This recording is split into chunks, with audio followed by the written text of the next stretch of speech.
Hare Krishna, bienvenidos. Soy Chitrak Das. Quiero agradecer a Prabhu Keshavarram por invitarme a formar parte de este proyecto. Y hoy quisiera comentar con ustedes algunas reflexiones acerca del capítulo 1 del Bhagavad Gita tal como es. Pero en primer lugar, quisiera contarles cuál es el contenido central del capítulo 1. En este capítulo, Dhritarashtra, el rey ciego, le pregunta a Sanjaya qué hicieron mis hijos y los hijos de Pandu, que se reunieron en el campo sagrado de Kurukshetra con deseos de combatir. Y ahí es Sanjaya, el secretario del rey, el que describe lo que está sucediendo en el campo de batalla de Kurukshetra, donde en ese momento Duryodhan, el hijo del rey ciego, está hablando con su maestro de armas, Dronacharya, y le está explicando cuáles son los grandes guerreros que hay en el bando opuesto. Le explica cuáles son los grandes guerreros que hay en su propio bando.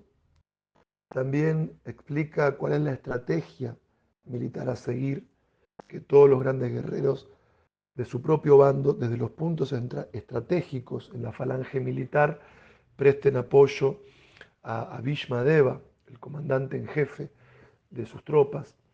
Y también Duryodhan hizo un cálculo estimativo, viendo sus propias tropas y quién era su general, y viendo las tropas del bando enemigo, y viendo por quiénes estaban siendo dirigidas esas tropas, Duryodhan calculó materialmente hablando que él iba a salir victorioso porque se sentía mejor equipado con guerreros y con grandes generales él mismo que lo que estaba equipado el bando opuesto, y por eso él, en ese cálculo mental, él podía vaticinar que la victoria iba a ser para su propio bando. En ese momento, Bhishma Deva, que es el gran comandante en jefe en ese momento del ejército de Duryodhan, toca su caracola, la que hace un rugido como el de un león, y detrás de él tocan las caracolas y los instrumentos musicales todo el resto de los guerreros del ejército de los Kurus. Ahora bien, del otro lado del campo de batalla, Krishna, la suprema personalidad de Dios, y Arjuna estaban en una cuadriga, en un carro de combate, tirado por 4 caballos blancos, y Krishna y Arjuna tocaron sus propias caracolas e hicieron un sonido que realmente fue trascendental. Y después de que Krishna y Arjuna tocaran sus propios instrumentos musicales, todo el bando de los Pándavas hicieron lo mismo. En ese punto, Arjuna le pidió a Krishna, Krishna en ese momento era el cochero, el áuriga de Arjuna, es decir, el conductor de su carro de combate. Arjuna le pide a Krishna que ponga su áuriga, su cuadriga en medio de ambos ejércitos para ver quiénes eran los guerreros que estaban en el bando enemigo deseosos de combatir. Y una vez que Arjuna ve que en el bando opuesto están sus amigos, familiares y maestros, él siente una gran compasión. Él experimenta incluso también síntomas de temor y le da diferentes argumentos a Krishna para no combatir en el campo de batalla de Kurukshetra. De ese modo, Arjuna tira a un costado su arco de combate y se sienta en la cuadriga lleno de dolor, decidido a no combatir. Y así finaliza el capítulo 1 del Bhagavad Gita. Bien, quisiera compartir con ustedes algunas reflexiones sobre los temas anteriores. En primer lugar, cuando uno lee el Bhagavad Gita buscando una filosofía trascendental acerca del ser, no va a encontrarse con la misma en el capítulo 1. Es decir, en el capítulo 1 del Bhagavad Gita principalmente hay un contexto histórico y político que dio lugar a la batalla de Kurukshetra. Porque básicamente en el capítulo 1 no hay grandes doctrinas acerca del alma, acerca de Dios, y de la relación del ser individual con el ser supremo. No hay un desarrollo de conocimiento metafísico, antropológico o ético, sino que más que nada en el capítulo 1 hay un contexto histórico-político que nos permite comprender quiénes eran los reyes y los grandes guerreros que estaban presentes en los distintos bandos, que eran dos, que se habían reunido para combatir en el campo de batalla de Kurukshetra. Nos permite conocer específicamente los nombres de esos héroes, sus habilidades con las armas, nos permite saber acerca también de qué estrategia o de qué tipo sí, de estrategia militar planteaba Duryodhan respecto de sus ejércitos. Básicamente no hay mucho desarrollo filosófico en el capítulo 1, sino que es un capítulo que sirve de enlace con el Mahabharata, porque como decíamos en audios anteriores, el Bhagavad Gita es una parte constitutiva del Mahabharata. Este Bhagavad Gita, que es el diálogo entre Krishna y Arjuna, que se desarrolló en 18 capítulos y que está compuesto por 700 shlokas, en realidad es la parte más importante, el núcleo filosófico y religioso de una obra mucho más extensa que es el Mahabharata, que está compuesta por 100.000 shlokas en sánscrito. Entonces, en este capítulo 1 no hay demasiada filosofía, sí hay un contexto histórico-político que nos sirve de enlace para comprender cómo se inserta el Bhagavad Gita dentro de la narración de el Mahabharata. Entonces, con este capítulo 1 comprendemos cuáles son los dos bandos, quiénes son los grandes guerreros dentro de cada bando. Y uno podría pensar, bueno, no hay mucha diferencia en este punto entre el Bhagavad Gita y la Ilíada de Homero, o no hay mucha diferencia entre el Bhagavad Gita y la Eneida de Virgilio. En este punto, como el Bhagavad Gita describe dos diferentes bandos, diferentes guerreros, las habilidades de las armas, uno podría decir, el Bhagavad Gita es una obra épica más. Es una obra centrada en la descripción de una batalla, como la Ilíada de Homero o como la Eneida de Virgilio. Sin embargo, el Bhagavad Gita no es un simple relato épico material. El Bhagavad Gita es muy diferente de la Ilíada de Homero o de la Eneida de Virgilio. Porque si bien el Bhagavad Gita está describiendo temas en el capítulo 1 relacionados con la guerra, con el combate, con diferentes habilidades, con armas, estrategia militar, se habla de generales. El Bhagavad Gita, aún así en el capítulo 1 y en el resto de sus capítulos, no es una obra épica material, porque básicamente en esta batalla de Kurukshetra, si bien nos encontramos con el bando de los Kauravas, liderado por Duryodhan, y nos encontramos con el bando de los Pándavas, liderado por Yudhishthir, como en este campo de batalla el conductor del carro de combate de Arjuna es Krishna, y como Krishna no es un simple personaje literario de una obra épica, como Krishna no es un simple personaje histórico que aparece en libros del pasado, como Krishna no es simplemente un semidios más del panteón hindú, como Krishna no es tampoco una manifestación temporal del Brahman impersonal, y como ni siquiera Krishna es tampoco un avatar o una expansión de Vishnu, dado que Krishna, como afirma el Srimad Bhagavatam, es la suprema personalidad de Dios original. Krishna es la fuente de los mundos materiales y espirituales.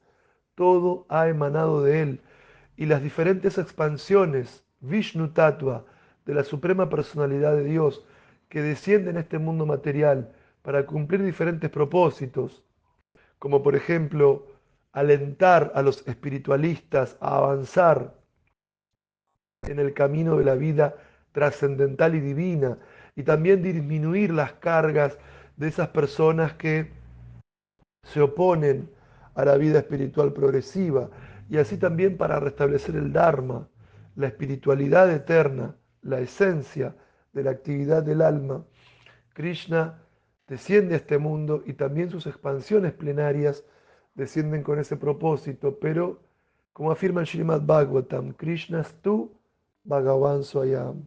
Krishna no es un avatar más. Krishna no es una expansión de Vishnu. Krishna es la fuente de todas las expansiones de la Suprema Personalidad de Dios. Krishna es la Suprema Personalidad de Dios original. Y como Él está en el campo de batalla de Kurukshetra, como áuriga de Arjuna, el Bhagavad Gita no es un simple texto épico más, como podría ser la Ilíada de Homero o la Eneida de Virgilio. El Bhagavad Gita es una obra trascendental. El Bhagavad Gita es la esencia del conocimiento védico. Porque en ese campo de batalla, además de grandes guerreros y grandes generales y comandantes en jefe, está Krishna mismo. Y eso hace que un relato que tiene que ver con una actividad que podemos encontrar en libros de historia o en literaturas de tipo épicas, que son las descripciones de batallas y del heroísmo de grandes combatientes. En el Bhagavad Gita, aunque nos encontramos también con ese contenido no es material, no es una obra más en sentido literario o histórico, sino que, aunque fueron hechos históricos los que ocurrieron en el campo de batalla de Kurukshetra hace más de 5.000 años, la presencia de Krishna establece que el Bhagavad Gita se vuelva un texto completamente trascendental y completamente distinto a cualquier literatura material que narre acciones de combate entre grandes guerreros. El hecho de que Krishna esté presente en el campo de batalla de Kurukshetra hace que el Bhagavad Gita sea un texto completamente diferente a cualquier literatura material y que esté lleno de un significado espiritual muy profundo. Y por leer y por practicar las enseñanzas del Bhagavad Gita, uno se eleva en la práctica de la vida espiritual. Entonces, también este capítulo 1 nos demuestra la falibilidad de todo cálculo material. Duryodhan, luego de analizar los guerreros que estaban en el bando opuesto, luego de analizar sus propios guerreros, luego de analizar quiénes eran los comandantes en jefe de cada guerrero, luego de analizar quiénes eran los comandantes en jefe de cada ejército, él concluyó materialmente hablando con su propia lógica que naturalmente él iba a salir vencedor, porque él tenía más cantidad de efectivos, más cantidad de tropas y también un mucho mejor comandante en jefe a su criterio. Pero realmente todo cálculo material es falible, porque cuando Krishna está de nuestro lado, podemos superar todo tipo de obstáculos. Es decir, Duryodhan pensó, por tener mayor cantidad de soldados y por tener un mejor comandante en jefe, que él iba a vencer a Yudhishthir y que él iba a vencer el ejército de los Pándavas. Pero realmente cuando leemos el Mahabharata, vemos que en realidad Duryodhan perdió la batalla. Cuando leemos el Srimad Bhagavatam, vemos que los Pándavas salen victoriosos. Entonces, a veces a nosotros, cuando estamos muy confundidos por la mente material, también vemos en nuestra vida obstáculos enormes. Queremos avanzar en algún proyecto, pero vemos todas las dificultades. Queremos progresar en la vida espiritual, pero nos damos cuenta que tenemos limitaciones, que tenemos defectos.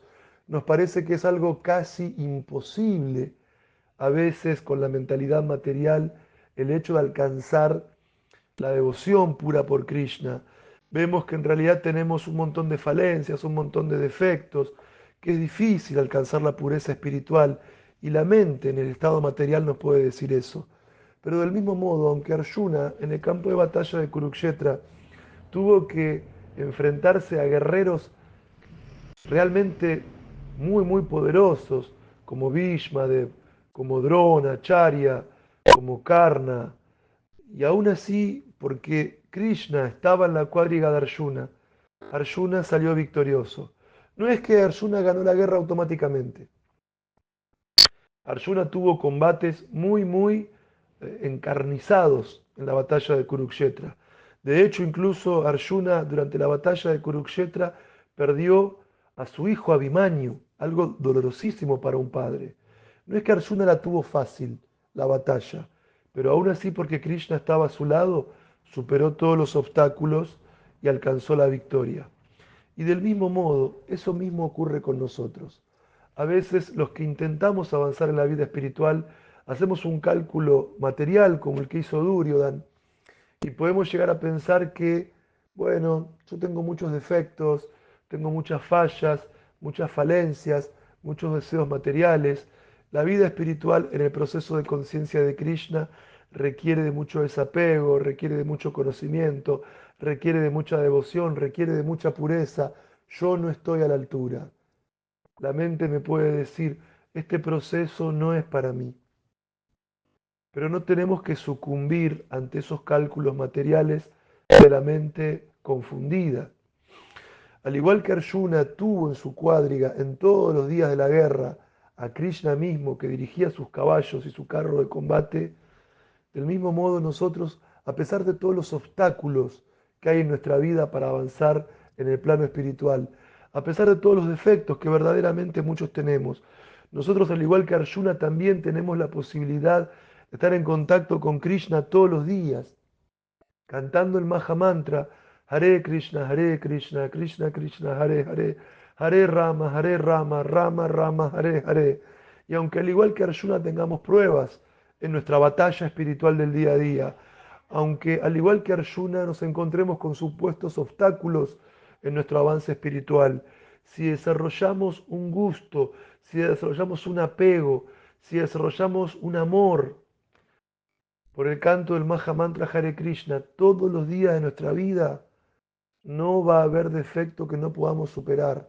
Vamos a superar todos los obstáculos, vamos a superar todos los defectos, porque Krishna va a estar guiándonos día a día en la forma de su santo nombre. Sí, puede que a veces seamos pesimistas en la vida espiritual, puede que a veces nuestra mente, confundida por lo material, nos desanime y nos haga pensar que la vida espiritual va cuesta arriba, que es complicada. Pero eso es así si luchamos solos. Eso es así si queremos practicar vida espiritual solamente basándonos en nuestro propio esfuerzo. Claro, nuestro esfuerzo es limitado, pero si al igual que Arjuna le pedimos a Krishna que dirija nuestro carro de combate, si al igual que Arjuna día a día nos relacionamos con Krishna en la forma del Maha Mantra, entonces vamos a superar todos los obstáculos internos y externos y nada nos va a poder frenar y junto a Krishna vamos a alcanzar la victoria.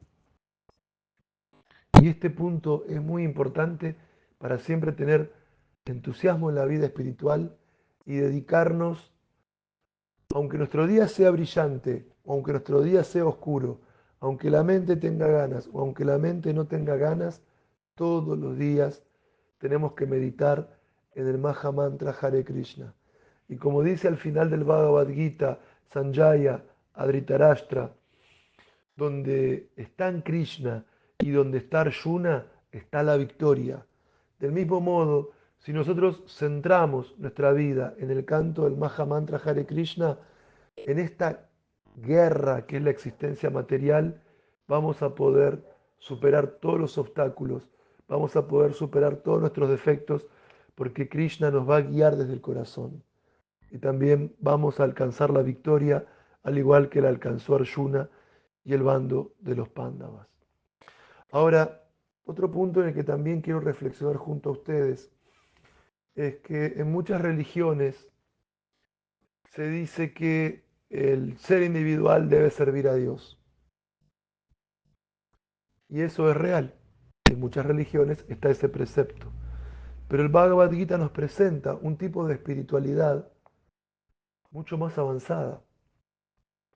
Y es muy simbólico y es muy significativo que Krishna Siendo la suprema personalidad de Dios original, él dirigió el carro de combate de Arjuna en toda la batalla de Kurukshetra, y siendo el Señor Supremo, él le prestó servicio a su devoto.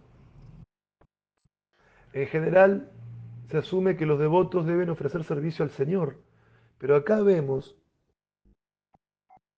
una comprensión teológica demasiado profunda, porque Krishna mismo, que recibe el servicio de grandes devotos puros y de grandes semidioses como Brahma, Shiva e Indra, siendo el Señor Supremo, él prestó servicio a su devoto. Y este es un punto en el que tenemos que detenernos y reflexionar profundamente. Es tan grande el vínculo de amor que hay entre Krishna y su devoto puro, que no solamente Krishna está deseoso de recibir el servicio amoroso de su devoto, sino que Krishna amorosamente le está prestando servicio a su devoto. Entonces, esto nos indica que en la práctica de Bhakti Yoga hay un intercambio personal de amor entre Krishna y sus devotos puros, que se retroalimenta, que es de ida y vuelta, que no es unilateral. No solo el devoto puro amorosamente le ofrece servicio a Krishna, sino que Krishna, con un profundo amor, también le ofrece servicio a su devoto puro. Krishna asumió la posición subordinada ante su devoto de manejar su carro de combate. Claro, para nosotros que somos occidentales, tal vez esto no nos diga nada, pero si nosotros razonamos sobre este hecho dentro del contexto cultural donde se produjo esta cuestión, pensemos que en la antigua cultura védica estaba dividida en diferentes clases sociales y dirigir un carro de combate no era de una clase social muy elevada. Y pensemos que por aquel entonces, Krishna era el rey de Dwarka. Y Krishna, siendo rey, mostró una enorme opulencia de desapego a lo que podría ser su nivel elevado en la escala social o su jerarquía social. Y por amor a Arjuna, él asumió la posición subalterna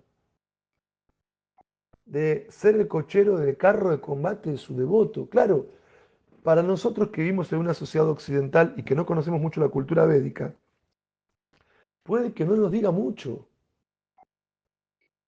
pero si nosotros leemos el Mahabharata y estudiamos esa sociedad Varna Ashram que estaba dividida en brahmanas, kshatriyas, vaishyas, shudras, o sea, Krishna asumía el papel de un kshatriya, siendo la suprema personalidad de Dios, aunque él es trascendental, y asumiendo el papel de un kshatriya como rey de Dwarka, él, por amor a Arjuna, ocupó un cargo subalterno como cochero de un carro de combate. Krishna ahí está exhibiendo el amor por su devoto. Krishna ahí está exhibiendo su opulencia de renunciación y básicamente está prestando servicio a su devoto puro. No es un hecho muy frecuente en las religiones mayoritariamente conocidas esta cuestión, porque siempre se asume que el devoto presta servicio al Señor Supremo, pero acá el Señor Supremo está prestando servicio a su devoto puro. Y eso a mí me habla de un amor muy, muy elevado y de una retroalimentación trascendental del amor, del devoto hacia Krishna y de Krishna hacia el devoto. Este es un punto que no hay que pasar inadvertido y hay que tomar nota de esto, porque Krishna no es un Dios distante, Krishna no es un Dios frío, Krishna no es un Dios tirano, Krishna no tiene la función de juzgar y mandar al cielo o al infierno a cada uno de nosotros. Esa no es su función principal. Para eso está Yamaraj, un semidios que se ocupa de ese tipo de actividades. Krishna principalmente ¿de qué se ocupa? Siendo la suprema personalidad de Dios, de relacionarse amorosamente con sus devotos puros. Esa es la actividad más elevada de Krishna. Sus pasatiempos amorosos con las almas liberadas, con los que llegaron al plano de amor puro por Él. Y esa es la actividad principal de la Suprema Personalidad de Dios, para juzgar a los seres vivos. Después de la muerte está Yamaraj. Krishna principalmente está siempre ocupado en darle su amor a sus devotos puros, a Arjuna, en Goloka brindaban a los gopas o a las gopis. Esa es la actividad principal de Krishna, reciprocar amor puro con sus devotos. Y esto para mí es algo muy importante y me habla de un aspecto muy íntimo de la divinidad. Krishna no es impersonal, Krishna no es frío, Krishna tiene el corazón lleno de amor puro por sus devotos. Y para mí es muy importante, porque me alienta mucho a desear revivir mi relación eterna y amorosa con Él.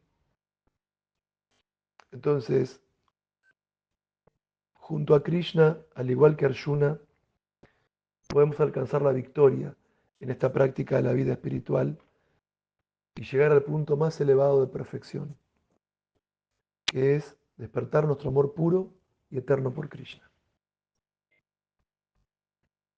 Hare Krishna, que estén todos muy bien.